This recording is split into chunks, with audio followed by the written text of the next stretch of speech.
En este video vamos a combinar el análisis del tipo de cambio a corto plazo con el del largo plazo para conocer la trayectoria que puede seguir el tipo de cambio hacia su nuevo nivel de equilibrio a largo plazo después de un cambio exógeno. Vamos a ver en particular un cambio que pueda considerarse como permanente. Vamos a repasar primero qué es lo que sucede si el Banco Central de un país sigue una política monetaria expansiva pero en forma transitoria y no permanente. ¿Cuál es la característica de una política transitoria? Que se implementa por única vez y no modifica las expectativas de los agentes, en particular, no modifica el tipo de cambio esperado. Vamos a agregar al esquema de la clase anterior el mercado de dinero del país en cuestión. Ahora entendemos cómo se establece la tasa de interés doméstica. Surge de la intersección entre la oferta real de dinero o de saldos reales y la demanda real de dinero, que depende de la tasa de interés nominal y de la renta real. Entonces, un aumento transitorio en la cantidad de dinero ocasiona una disminución en la tasa de interés y, como vimos en la clase pasada, una depreciación de la moneda local o un aumento del tipo de cambio. Ahora, ¿qué pasa cuando el aumento en la oferta monetaria es permanente? Permanente en niveles, es decir, cuando pasa de 100 millones de pesos a 110, por ejemplo. Se dice que cuando esto pasa, en el corto plazo los tipos de cambio tienden a sobrereaccionar o a sobrepasar su nivel de equilibrio a largo plazo. Esta partecita es la esencia de este overshooting, ¿no? Escuchen bien, por favor. Hay un trabajo al respecto de este tema. Hay por ahí un alumno, creo que es Molina, me parece que ya envió, pero el resto lo debe hacer para el día de hoy. Luego le vamos a dar las indicaciones, pero tengan en cuenta esta partecita. Es ahí donde se origina el overshooting, ¿no? Un aumento del tipo de cambio. Ahora, ¿qué pasa cuando el aumento en la oferta monetaria es permanente? Permanente en niveles, es decir, cuando pasa de 100 millones de pesos a 110, por ejemplo. Se dice que cuando esto pasa, en el corto plazo los tipos de cambio tienden a sobrereaccionar o a sobrepasar su nivel de equilibrio a largo plazo, para después ajustarse gradualmente a ese nivel de largo plazo. Eso lo vemos en este gráfico, por ejemplo, alrededor del año 2002 o a mediados del año 2015, este aumento en el tipo de cambio que luego disminuye. Vamos a ver primero en forma intuitiva el problema. El aumento en la cantidad real de dinero disminuye la tasa de interés y, como vimos recién, el reajuste del stock de activos en los inversores hace que la moneda local se deprecie. Esto es un efecto inmediato, el cambio en el stock de activos financieros es inmediato. Pero ese cambio y la depreciación que ocasiona genera efectos en los precios y en los flujos comerciales, en la parte real de la economía. Pero esos cambios son mucho más lentos, son graduales y paulatinos. Los precios a corto plazo son rígidos por muchos motivos. Por ejemplo, los contratos en vigor se tienen que cumplir. Hay muchos contratos que están fijos en términos nominales, por ejemplo los alquileres o los salarios, y el ajuste de estos contratos a las nuevas condiciones puede tardar un tiempo. Entonces tenemos un efecto de corto plazo que se explica por cuestiones financieras y un ajuste a largo plazo que se da como consecuencia del movimiento de precios hacia su nuevo nivel de equilibrio. Si el sector real respondiese de inmediato como lo hace el sector financiero, no existiría sobrereacción. Vamos a ver por qué se produce. Reiteramos nuevamente esa parte del over. En la clase pasada, una depreciación de la moneda local o un aumento del tipo de cambio. Ahora, ¿qué pasa cuando el aumento en la oferta monetaria es permanente? Permanente en niveles, es decir, cuando pasa de 100 millones de pesos a 110, por ejemplo. Se dice que cuando esto pasa, en el corto plazo los tipos de cambio tienden a sobrereaccionar o a sobrepasar su nivel de equilibrio a largo plazo, para después ajustarse gradualmente a ese nivel de largo plazo. Eso lo vemos en este gráfico, por ejemplo, alrededor del año 2002 o a mediados del año 2015, este aumento en el tipo de cambio que luego disminuye. Vamos a ver primero en forma intuitiva el problema. El aumento en la cantidad real de dinero disminuye la tasa de interés y, como vimos recién, el reajuste del stock de activos en los inversores hace que la moneda local se deprecie. Esto es un efecto inmediato, el cambio en el stock de activos financieros es inmediato. Pero ese cambio y la depreciación que ocasiona genera efectos en los precios y en los flujos comerciales, en la parte real de la economía. Pero esos cambios son mucho más lentos, son graduales y paulatinos. Los precios a corto plazo son rígidos por muchos motivos. Por ejemplo, los contratos en vigor se tienen que cumplir. Hay muchos contratos que están fijos en términos nominales, por ejemplo los alquileres o los salarios, y el ajuste de estos contratos a las nuevas condiciones puede tardar un tiempo. Entonces tenemos un efecto de corto plazo que se explica por cuestiones financieras y un ajuste a largo plazo que se da como consecuencia del movimiento de precios hacia su nuevo nivel de equilibrio. Si el sector real respondiese de inmediato como lo hace el sector financiero, no existiría sobrereacción. Vamos a ver por qué se produce. Comenzamos el análisis en una situación de equilibrio a largo plazo, donde todas las variables son estables o estacionarias. La oferta monetaria y la renta real son constantes, por lo cual la inflación es nula porque no hay variaciones en la oferta monetaria, y siguiendo la PPA relativa, las expectativas de depreciación son cero. Imaginemos que el Banco Central aumenta la oferta monetaria en forma inesperada y la mantiene en ese nivel. Esto implica un aumento permanente en la cantidad de dinero. Ese cambio permanente modifica las expectativas. ¿Qué piensan ahora los agentes? Que un aumento, por ejemplo, del 10% en la oferta monetaria va a generar a largo plazo un aumento proporcional en el nivel de precios, es decir, del 10%. Siguiendo la PPA relativa, también va a generar un aumento proporcional en el tipo de cambio. En otras palabras, los agentes van a esperar un cambio duradero en todas las variables nominales, incluyendo el tipo de cambio esperado. Entonces, como se espera que el peso se deprecie a largo plazo, los depósitos en dólares son más atractivos hoy y aumenta su tasa de rentabilidad esperada, se traslada esa curva azul que vemos ahí. Este aumento permanente en la oferta monetaria no tiene un efecto inmediato en los precios, ya que dijimos que son rígidos a corto plazo. Vemos en el gráfico que el nuevo tipo de cambio es T3. Si la oferta monetaria aumentó un 10%, ese nuevo tipo de cambio implica una depreciación de más del 10%. Eso es lo que se conoce como sobrereacción u overshooting. Ahora, ¿por qué el peso se deprecia más que el 10%? A largo plazo, uno esperaría que los precios aumenten en la misma proporción. Y por la PPA esperaríamos que la depreciación a largo plazo también sea del 10%. Entonces, ¿por qué se da esa sobrereacción? Tenemos que ver para entender eso el ajuste del corto a largo plazo. ¿Qué va a pasar a largo plazo? Va a aumentar gradualmente el nivel de precios. ¿Y dónde están ubicados los precios? Están ubicados dividiendo la cantidad nominal de dinero. Entonces, como los precios a largo plazo van a crecer en la misma proporción en que aumentó la oferta monetaria, la tendencia es que la curva que indica la oferta de saldos monetarios reales vuelva a su nivel inicial y el tipo de interés vuelva a ser el mismo que en la situación inicial. Esto implica una trayectoria descendente sobre esta curva dependiente negativa que indica la tasa de rentabilidad esperada en pesos de los depósitos en dólares. El proceso termina con una tasa de interés nominal igual que la inicial, en este caso del 8%. Pero, como las expectativas sobre el tipo de cambio cambiaron en forma permanente, es decir, el tipo de cambio esperado aumentó, el tipo de cambio actual también aumentó. Este tipo de cambio 4, que es el final en el largo plazo, sí va a ser un 10% mayor que tipo de cambio 1, pero como vimos, sufrió una sobrereacción a corto plazo. Repetimos entonces en forma sintética, ¿por qué se da esa sobrereacción? Porque las expectativas de los agentes hacen aumentar el tipo de cambio esperado, trasladar esta curva azul, con lo cual a corto plazo el tipo de cambio es el del nivel 3 y luego con el aumento gradual de precios la tasa de interés vuelve a ser la misma que antes y se produce un descenso a lo largo de esta curva que se explica por un aumento en la demanda de activos en pesos que ahora van a gradualmente pasar a rendir en lugar del 5% el 8%. Vamos a ver lo mismo de una manera alternativa.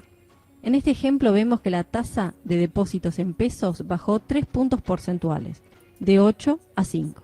Además, si la oferta monetaria aumenta un 10%, vamos a esperar a largo plazo que los precios aumenten un 10% y que el peso se deprecie un 10%.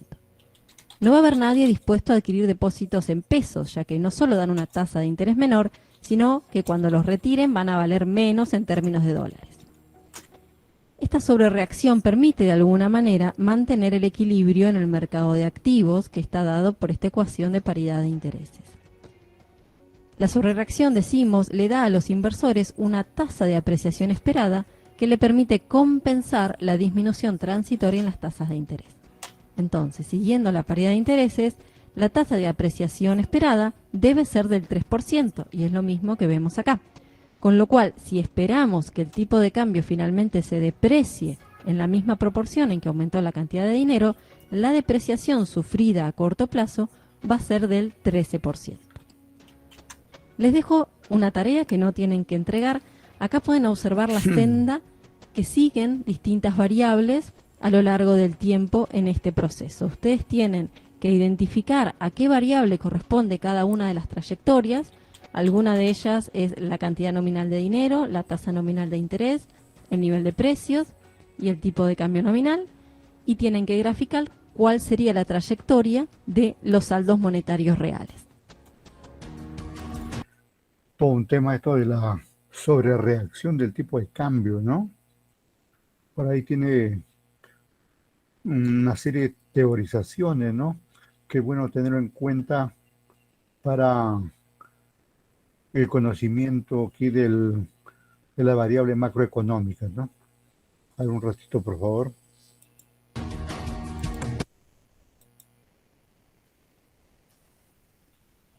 Otro aspecto que estuvimos viendo ahí en la clase pasada es la regla de Taylor, ¿no? La regla de Taylor.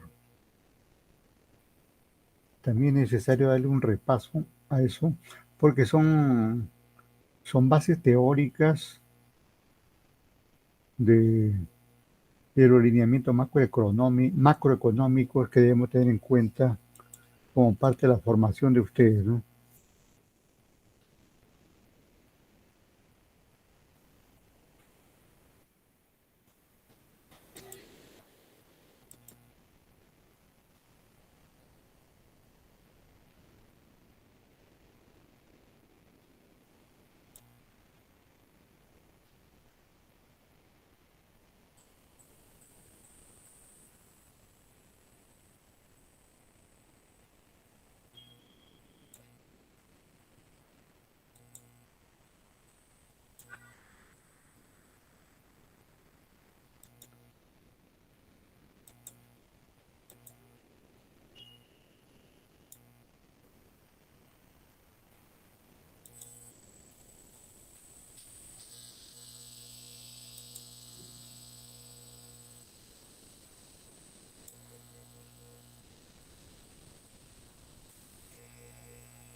Hola chicas, hola chicos.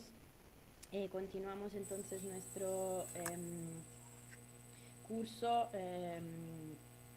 A este momento ustedes deberían haber visto ya dos videos, uno sobre demanda de moneda, teoría de inventario, y otro sobre la teoría cuantitativa de la moneda.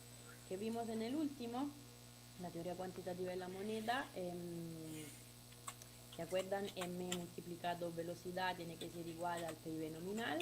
En términos de comportamiento del Banco Central, llegamos a decir que en las últimas décadas los bancos centrales en el mundo han fijado un objetivo de inflación y no comunican más un objetivo en términos de tasa de crecimiento de la moneda. ¿Por qué? Porque el link entre crecimiento de la moneda e inflación sí existe, pero más bien en el largo plazo. En el corto, mediano plazo, este link es mucho más débil, menos evidente, entonces no es una buena guía para el Banco Central tener el target de una tasa de crecimiento de la moneda. Si después esto se refleja en inflación, de manera que el Banco Central no puede controlar. ¿Okay? Entonces, hoy en día los bancos centrales tienen un objetivo de inflación que comunican y después utilizan su instrumento, es la tasa de interés. ¿Okay? Entonces, nuestro objetivo aquí es ver un poco cómo,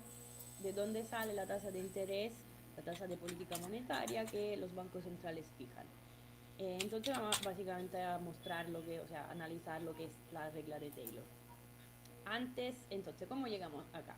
Primero que nada, revisamos, entonces retomamos lo que es la curva de Phillips y la ley de Ockham. La curva de Phillips le dice inflación depende de inflación esperada, menos alfa, UT menos UN. UN es la tasa de desempleo natural de mediano plazo, cuando P es igual a P esperado.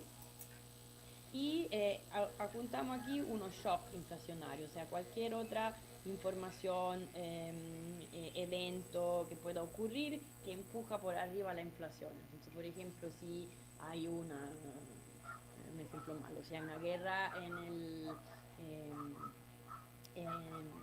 Medio Oriente y esto pone tensiones y sube el precio del petróleo, esto sería un shock inflacionario, ¿ok? La ley de Ockham, UT menos UN es igual a una relación negativa con coeficiente beta entre la tasa de crecimiento de la producción y la tasa de crecimiento natural. Ponemos juntas estas dos relaciones, entonces P igual P esperado menos alfa, más que escribir UT, voy a escribir menos beta G de Y, bla bla, más epsilon. Y más que escribir alfa beta, voy a llamar este coeficiente teta, ¿ok? Entonces esta es una relación entre la tasa de inflación y la tasa de crecimiento de la producción, una relación positiva porque teta es positivo. Ahora, ¿cómo se cierra el modelo? En el sentido, aquí tenemos dos incógnitas, o sea, dos variables, tasa de crecimiento de la producción, inflación, y una sola ecuación. Entonces necesitamos poner otra. ¿Cuál es esta otra? Necesitamos incluir aquí el comportamiento del Banco Central, o sea, decir cómo se va a comportar el Banco Central, cuál va a ser su trade-off entre inflación y crecimiento. Vamos a modelizar entonces este comportamiento utilizando el concepto de regla de política monetaria. ¿Qué está escrito aquí? Le está diciendo la tasa de inflación efectiva, PDT, es igual a la tasa target o objetivo del Banco Central, y después el Banco Central en realidad va a considerar también un gap entre la tasa de crecimiento efectiva y la natural, o sea, esta se llama brecha de producto. Si eh, eh, si estamos en una situación, una brecha positiva, significa que la tasa de crecimiento es más alta aún de lo que es la tasa de crecimiento natural. Brecha negativa al revés, ¿ok? Y después este new aquí es un shock de la regla de política monetaria. Ahora, ¿qué significa esto? Le está diciendo, dentro de este coeficiente sigma, le está diciendo si el Banco Central tiene mucho o poco en consideración lo que es brecha de producto, entonces básicamente nivel de desempleo también, o sea, si cuánto está creciendo la economía respecto a su potencial, entonces cuánto vale el desempleo, que le está diciendo que si no le importa para nada esta brecha de producto, si sigma es igual a 0, P será siempre igual a P target. Entonces, para comprendernos, yo quiero representarlo en un gráfico donde tengo G de Y en el eje de la X y P en el eje de la Y. Esto sería algo horizontal. Ahora lo vamos a ver mejor, ¿ok? Si no, el otro extremo podría ser que el banco en realidad solo quiere G de Y igual a G de Y barra y no le importa nada de la inflación. Ok, en este caso tendríamos una vertical GY siempre igual a G de Y barra. Ahora lo vamos a ver más en detalle. Quería justificar un poquito por qué los bancos centrales deberíamos decir que le interesa el gap de inflación y el gap de producción. Bien, porque algunos lo tienen dicho explícitamente. Entonces aquí le tengo en es el sitio de la Federal Reserve, en particular de la oficina de Chicago, y aquí le habla de manera explícita y muy fácil de lo que es el mandato dual. La Federal Reserve tiene un mandato dual, o sea, los objetivos de política monetaria de la Federal Reserve son la condición económica, que llegan a tener al mismo tiempo precios estables, o sea, inflación al nivel que ellos quieran, y también el nivel máximo de empleo que sería sustentable. O sea, aquí tienen el gráfico, aquí tienen el desempleo, aquí tienen la inflación. El target de la Fed es una inflación al 2%. Ellos quieren al mismo tiempo tener inflación al 2% y la tasa de desempleo igual al nivel natural. ¿Ok? Entonces, es un mandato dual. No quieren la inflación a 2, cualquier sea la tasa de desempleo. Quieren este punto. ¿Ok? Ahora, el Banco Central de Chile lo tiene menos explícito, en el sentido que aquí le muestro una presentación muy pedagógica que encontré del ex presidente del Banco Central. ¿Ok? En este le dice cuáles son los objetivos, funciones, instrumentos. ¿Ok? Entonces, se habla, las funciones entran en la que es la ley orgánica constitucional, ¿ok? En la cual se define el Banco Central como persona jurídica, etcétera, etcétera. Y aquí le dice, la ley define como objetivo del banco velar por la estabilidad de la moneda, el normal funcionamiento de los pagos internos y externos. O sea, no hay una referencia explícita a lo que es brecha de producto. Sin embargo, vamos a ver en los detalles de un poco más allá que el Banco Central sí lo considera. ¿Ok? Pero aquí este banco en realidad no lo tiene explícito en su mandato. ¿Cuánto es la inflación objetivo? Aquí le dice estabilidad de los precios, significa inflación baja y estable. ¿Inflación a cuánto? Al 3%, más un punto porcentual de desviación en el sentido que tienen como flexibles con uno en un range de más uno menos uno. ¿Ok? Volvemos a la presentación. Entonces, que le estaba diciendo, esto era para justificar un poco esta regla de política monetaria. Diferentes bancos con diferentes mandatos y prioridades tendrán un sigma diferente. Sigma cero significa que le interesa solo la inflación al banco. De otro lado, sigma que tiende a infinito significa que le interesa solo la tasa de crecimiento del producto. Estas dos relaciones, entonces la primera con pendiente negativa entre inflación y tasa de crecimiento, la segunda una pendiente positiva, esta es O'Connor-Phillips o oferta agregada y esta regla de política monetaria. La ponemos junta en el gráfico. Aquí este gráfico es de Gregorio, Y chica sería la tasa de crecimiento de la producción. Aquí que le muestra la regla de política monetaria con pendiente negativa, la oferta agregada. Este punto E sería el equilibrio de mediano plazo cuando G de Y es igual a G de Y barra y además P es igual al objetivo P barra del banco. ¿Ok? Esto es el equilibrio. Imagínense que estamos aquí. Si al banco no le interesa para nada la brecha de productos, si sigma es igual a 0, la regla de política monetaria en realidad sería esta línea horizontal. De otro lado, si no le interesa para nada la inflación, o sea, si sigma tiende a infinito, la regla de política monetaria sería esta vertical, ¿ok?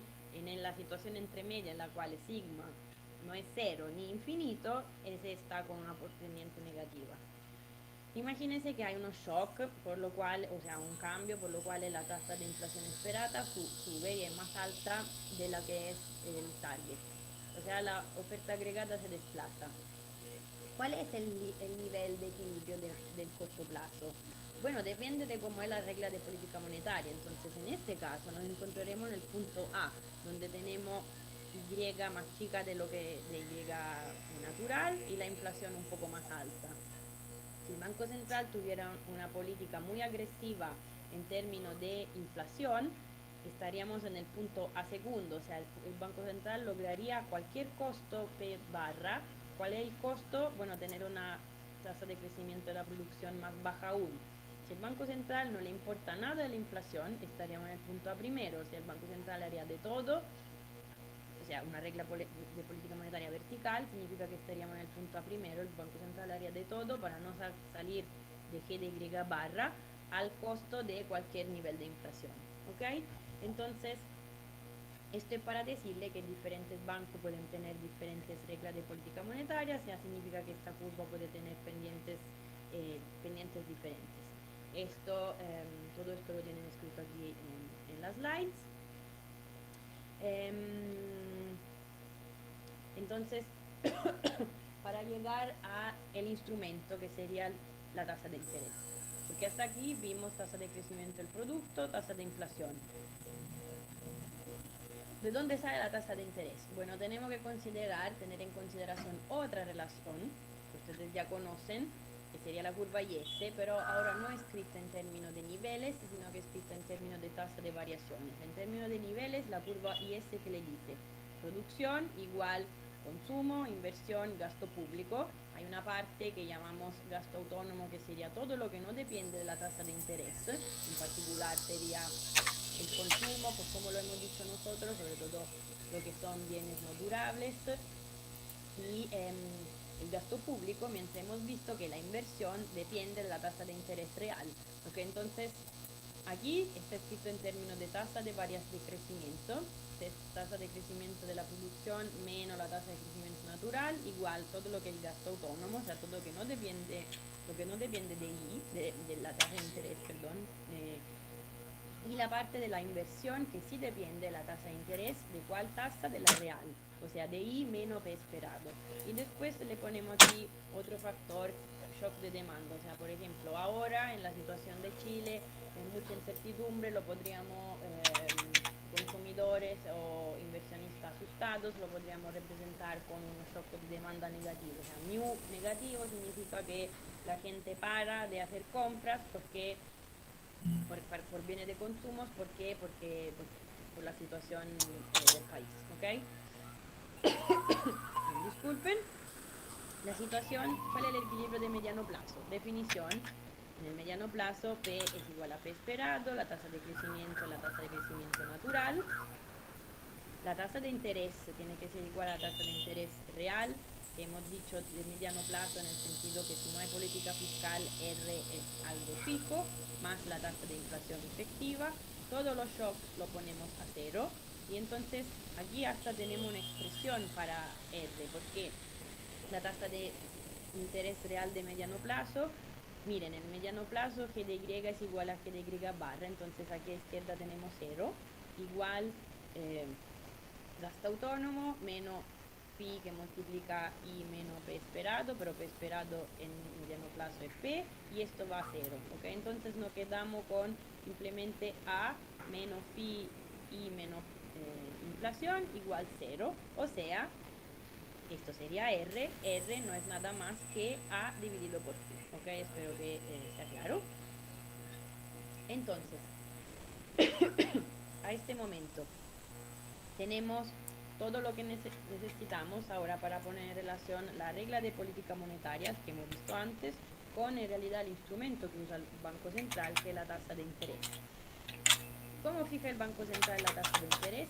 Una regla que podríamos decir, una regla de comportamiento que puso en evidencia Taylor, el economista John Taylor, es que los bancos centrales en realidad fijan su tasa de interés nominal mirando a lo que es la tasa de interés real de largo plazo, de mediano plazo, la tasa de inflación target, entonces este sería R barra más P barra sería I barra, ok, una tasa de interés nominal de mediano plazo, y después la ajustan mirando a la brecha entre inflación e inflación target, y tasa de crecimiento y tasa de brecha de producción, decimos y brecha de tasa de interés, ¿ok? A y B son coeficientes que de nuevo dependen de cada banco, de cuánto más o menos agresivos sean en querer combatir, o sea, subir o bajar, por ejemplo, la tasa de interés, cuánto importancia le den a la brecha de inflación o a la brecha de producto, ¿ok? La cosa importante aquí es poner en evidencia lo que es el principio de Taylor, o sea, ¿qué significa?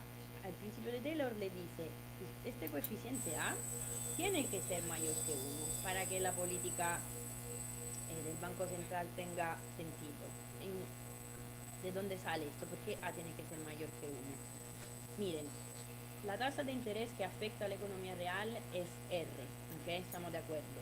Entonces, el Banco Central tiene que cambiar I de manera que R sea afectado. Y R no es nada más que I menos la inflación esperada. Entonces, Si la inflación se aleja de la inflación target, yo voy a tener que subir la tasa de interés, pero más de cuánto ya no subió la tasa de inflación, porque R es igual a I menos tasa de inflación. O sea, si la inflación sube, yo tengo que subir la tasa de interés más aún, de manera que esto afecte R, ¿ok? Que es la tasa de interés real, que es la que afecta a la economía.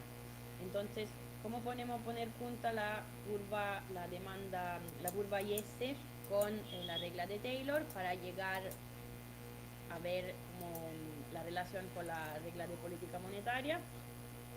Les voy a mostrar todos los steps. Lo que me interesa es el concepto. Nunca le voy a demandar me voy a preguntar en ningún control, tarea, en lo que sea, de recuperar estos steps, ¿ok? Entonces simplemente síganme un poco de paciencia ahora, ¿ok? Entonces, ¿qué tenemos?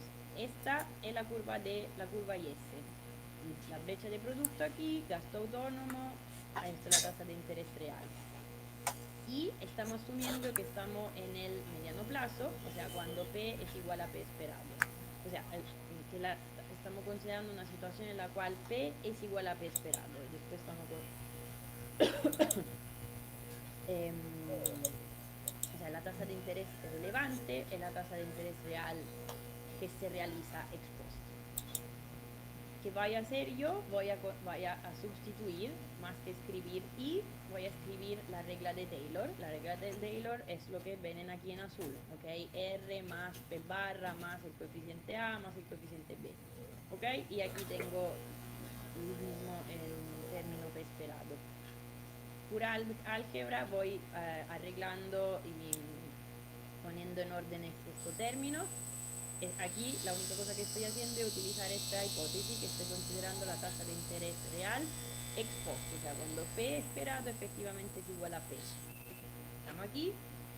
A este momento pongo junto, ordeno los términos, ¿ok? Porque aquí tengo P barra, aquí tengo P y aquí tengo P, entonces pongo en evidencia el coeficiente A menos 1, nada más que esto. Después saco el término BFY, lo llevo a izquierda, donde aquí tengo también PY menos PY barra, ¿ok? Nada más que esto. En este momento, la otra cosa que aquí estoy poniendo en evidencia, simplemente estoy sacando de la paréntesis, aquí tengo P, R barra y aquí Pi que multiplica este otro factor. ¿Por qué? A este momento sustituyo lo que es la definición de R barra, ¿ok? Que teníamos, simplemente, o sea, de aquí, estoy sustituyendo la definición de R barra que, de nuevo un poquito atrás, esta. La definición de R barra que en el mediano plazo no es nada más que A dividido por Pi, ¿ok? Entonces acuérdense esto. Era este step, perfecto. A este momento llego a mi expresión que me dice P menos P barra, lo escribo aquí, es igual a menos algún coeficiente, todo esto en rojo, que de Y menos que de Y barra, más otro elemento. O sea, ven que esto, que no es nada más que la regla de Taylor más la curva IS, de todos estos steps, llegamos a una forma que es exactamente igual a la regla de política monetaria que hemos planteado al principio. Solamente que ahora tenemos una indicación. ¿Cuánto vale sigma? En realidad sigma vale 1 más phi b dividido phi a menos 1.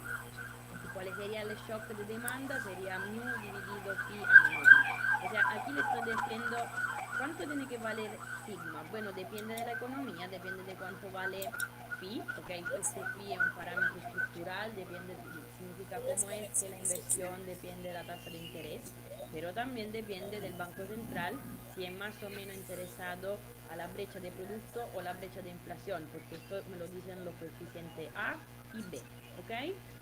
Entonces, resumen y conclusión, la regla de Taylor es una regla que nos dice cómo el Banco Central fija su tasa de interés, ¿ok? Mirando lo que sería una tasa de mediano plazo, target, R barra más P barra, una tasa de interés nominal básicamente de mediano plazo, y después mira la brecha de producto, esta por coeficiente B enfrente, y la brecha de inflación. La regla de política monetaria, entonces, utilizando esta expresión de la regla de Taylor, nos dice cuánto el Banco Central, resume cuánto el Banco Central está interesado en la brecha de producto. Esto me lo diría este factor, este coeficiente aquí. Entonces esto puede ser más, en valor absoluto más o menos, más grande o más chico, según cuánto el banco es más o menos interesado a la brecha de producto. ¿Ok? Estamos seguros entonces que la regla de política monetaria, a menos que no estemos en una situación extrema, tendrá pendiente negativa. El principio de Taylor, de nuevo una vez más, nos dice que este coeficiente A tiene que ser mayor que 1 porque si cambia algo en la inflación, para que la tasa de interés real sea afectada, el Banco Central entonces tiene que cambiar la tasa de interés nominal, más aún de cuánto varió la inflación, porque R no es nada más que I menos la tasa de inflación. ¿Ok? Y entonces llegamos hasta aquí. Por ahora paro y voy a continuar con el otro.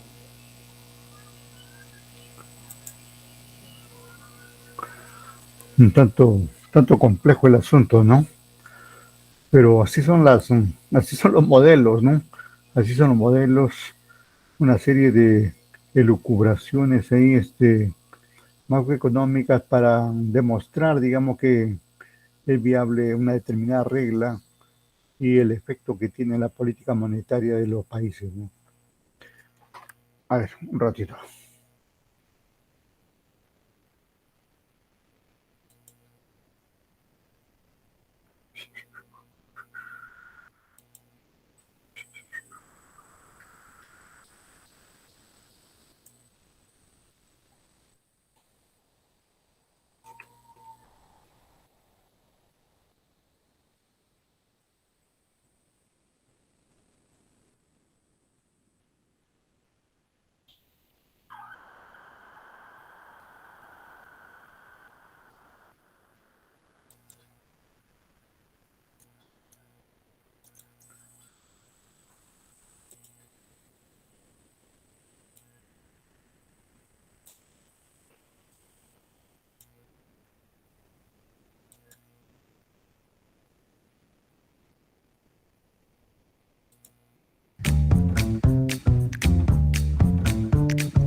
En este video vamos a ver qué es la política monetaria y los instrumentos que utiliza un banco central para influir sobre la oferta de dinero en un país. La política monetaria es un conjunto de acciones orientado a modificar la cantidad de dinero que se encuentra disponible en un país. La autoridad monetaria, que por lo general es un banco central, utiliza básicamente los siguientes instrumentos para controlar la oferta de dinero: la tasa de descuento, el encaje bancario o coeficiente de caja y las operaciones de mercado abierto. Hay que entender ahí que cada uno de los temas que menciona tiene un tratamiento especial. ¿Cómo establecemos esa tasa de descuento? ¿Qué formulismo, qué mecanismo aplicamos, no? Es todo un tema, digamos, de especialidad y que poco a poco se va captando, ¿no? Igualmente todo el encaje, ¿no? Sabemos que el encaje bancario, en este caso, el encaje bancario es el depósito que hacen los bancos en un porcentaje tal que justamente lo define el Banco Central de Reserva, ¿no? Y que corresponde a un porcentaje de las captaciones, tanto en moneda nacional como en moneda extranjera, que realizan los bancos, ¿no? Hay una tasa de encaje que es la tasa máxima, que es el 9%, ¿no? Bueno, por ahí que no se aplicaba ese tope alto, más bien siempre la tasa estaba ahí en 6, en 4, en 2 y tanto, ¿no? Todo depende, digamos, con el tipo de política monetaria, ¿no? Cuando se trata de un tipo de política monetaria expansiva, se disminuye la tasa de encaje para sacar dinero a la economía, ¿no? En cambio, cuando se trata de una política monetaria contractiva, se hace lo contrario, ¿no? Y así, digamos, van, van formándose los diferentes elementos de la política monetaria, ¿no? Esta política monetaria obviamente no es desarrollada por una sola persona, es un equipo, es el banco en general, el Banco Central de Reserva, ¿no? Y ahí tienen internamente una serie de equipos especializados para determinar justamente cada uno de los elementos componentes, ¿no? Y luego ponerlos en ejecución, ¿no? Y hacer, digamos, que esa política, el objetivo es que la oferta monetaria sea una oferta racional, ni, ni en exceso ni en defecto, ¿no? Sino racional, la que acepte la economía, porque si es en exceso, tiene, digamos, la creación de inflación por el abundante dinero que puede haber.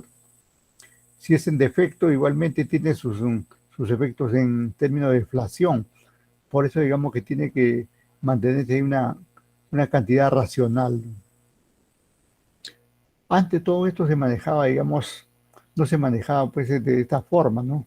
Sino era la cantidad de oro que se tenía, es lo que marcaba, digamos, el flujo de dinero en el mercado. Ahora en términos de oferta y demanda, demanda todos estos estudios que por ahí estamos mencionando, ¿no?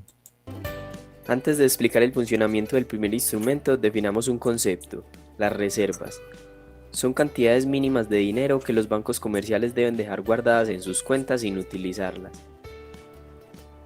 Son una especie de respaldo que tienen los ahorradores en caso de solicitar sus ahorros. Retomando, el primer instrumento es la tasa de descuento. Es una tasa de interés sobre los préstamos que un banco central otorga a los bancos comerciales. Estos piden préstamos ya sea porque no tienen reservas suficientes o porque tienen problemas de liquidez.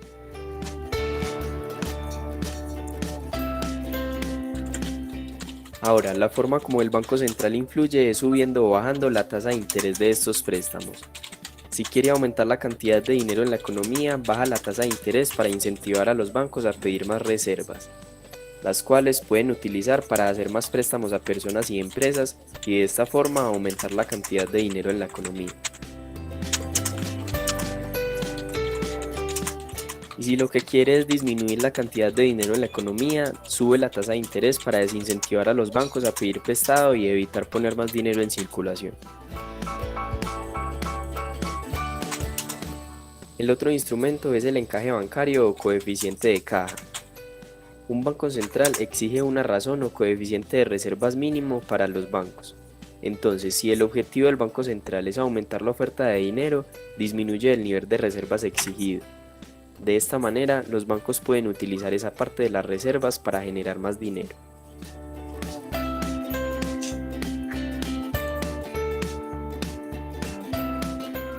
Si por el contrario el Banco Central desea disminuir la oferta de dinero en la economía, entonces aumenta el requerimiento mínimo de reservas.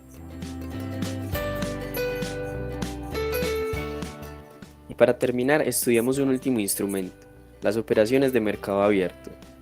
Está basado en la compra y venta de títulos de deuda pública.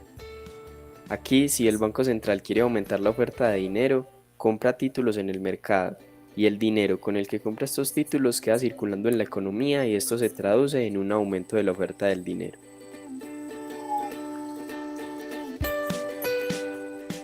Por otro lado, Ajá, si sigue, lo que sigue. quiere es disminuir la oferta de dinero, vende al público títulos en el mercado, y el dinero que pagan los compradores ya no está en circulación, queda en manos del Banco Central.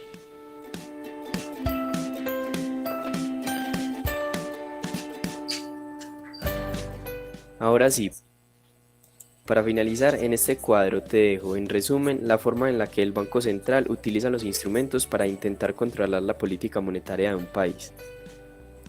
Espero que el video te haya sido útil y si tienes alguna duda déjala por favor en los comentarios. Gracias, gracias. Interesante, interesante.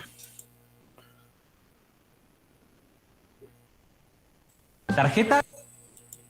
A ver si puedo regresar.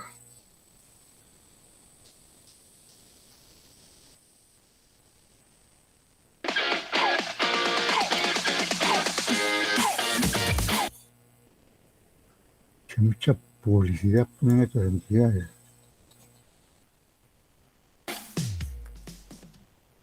Soy el de Ávila. Soy la hermana Palma Reyes. Soy la hermana Ábalos Latín y somos los misioneros. Venimos de todas las partes del... En este video vamos a ver Este videito es bien requerido porque le han puesto más. Todos los que tienen bastante apego son los que son requeridos. Vamos a repetir esta información que ha dado el amigo de Economía y Desarrollo.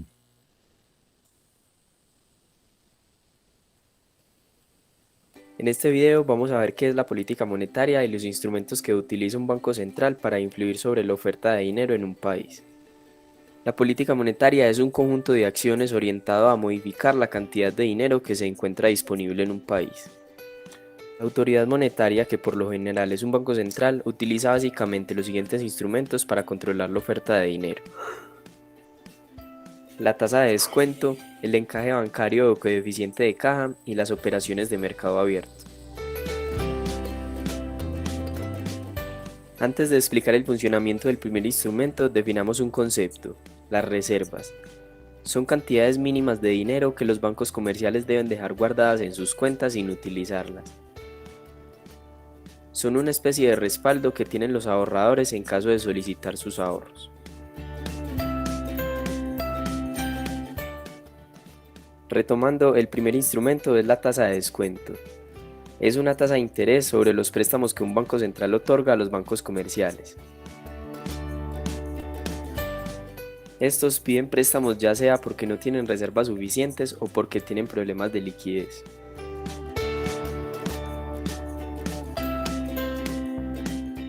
Ahora, la forma como el Banco Central influye es subiendo o bajando la tasa de interés de estos préstamos. Si quiere aumentar la cantidad de dinero en la economía, baja la tasa de interés para incentivar a los bancos a pedir más reservas, las cuales pueden utilizar para hacer más préstamos a personas y empresas y de esta forma aumentar la cantidad de dinero en la economía. Y si lo que quiere es disminuir la cantidad de dinero en la economía, sube la tasa de interés para desincentivar a los bancos a pedir prestado y evitar poner más dinero en circulación. El otro instrumento es el encaje bancario o coeficiente de caja. Un banco central exige una razón o coeficiente de reservas mínimo para los bancos. Entonces, si el objetivo del Banco Central es aumentar la oferta de dinero, disminuye el nivel de reservas exigido. De esta manera, los bancos pueden utilizar esa parte de las reservas para generar más dinero.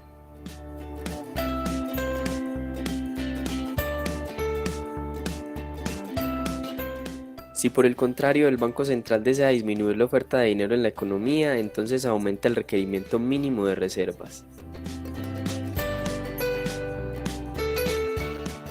Y para terminar, estudiamos un último instrumento, las operaciones de mercado abierto. Está basado en la compra y venta de títulos de deuda pública. Aquí, si el Banco Central quiere aumentar la oferta de dinero, compra títulos en el mercado, y el dinero con el que compra estos títulos queda circulando en la economía y esto se traduce en un aumento de la oferta del dinero.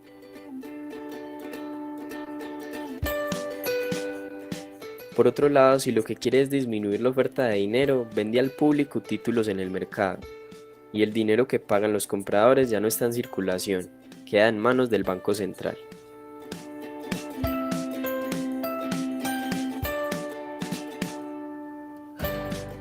Ahora sí, para finalizar, en este cuadro te dejo en resumen la forma en la que el Banco Central utiliza los instrumentos para intentar controlar la política monetaria de un país.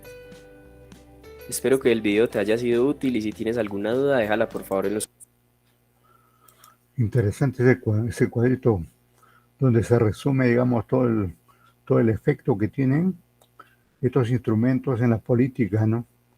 Por un lado, para aumentar la oferta de dinero cuando se trata, digamos, de una política monetaria expansiva, y por otro lado, para disminuir la oferta de dinero cuando es el momento de poner en práctica la política monetaria eh, contractiva, ¿no? Recientemente en el país hemos estado en un contexto de política monetaria expansiva, ¿no? Pero dado que se estaba desbocando por ahí la inflación, se estaba amenazando salir de un dígito a dos, entonces por el momento se ha cambiado a política monetaria contractiva, ¿no? Y entonces ahí, en ese contexto se ha aumentado la tasa de interés, se ha reducido al- las reservas y de ese modo, digamos, hay menos dinero en la economía, ¿no? Y se frena un tanto la inflación. Pero claro, no hay medida, digamos, perfecta en todo esto, ¿no? Por un lado, la política monetaria expansiva hace que la economía se mueva, ¿no? Que crezca, digamos, el consumo, ¿no? Y en el otro lado, en la política monetaria contractiva, es al contrario, ¿no? Disminuye, digamos, la generación de productos y por ende de empleo y el consumo, pero se soporta, digamos, ahí la inflación, ¿no? Por ahí es misión del banco ir trabajando en uno y otro sentido, digamos, para que no se afecte, digamos, totalmente a la economía del país, ¿no? Bien, bien. Entonces, de esta forma terminamos la clase del día de hoy. Más bien, por favor, tenemos una tarea que está ahí en la semana que corresponde. Surco, hay una tarea que por favor lo contesta en el tiempo que queda. Son tres preguntitas cortitas nomás ahí, yendo, digamos, a la esencia de, de- de lo que hemos visto el día martes y hoy. Por favor, me está escuchando, ¿no? Hola, Surco.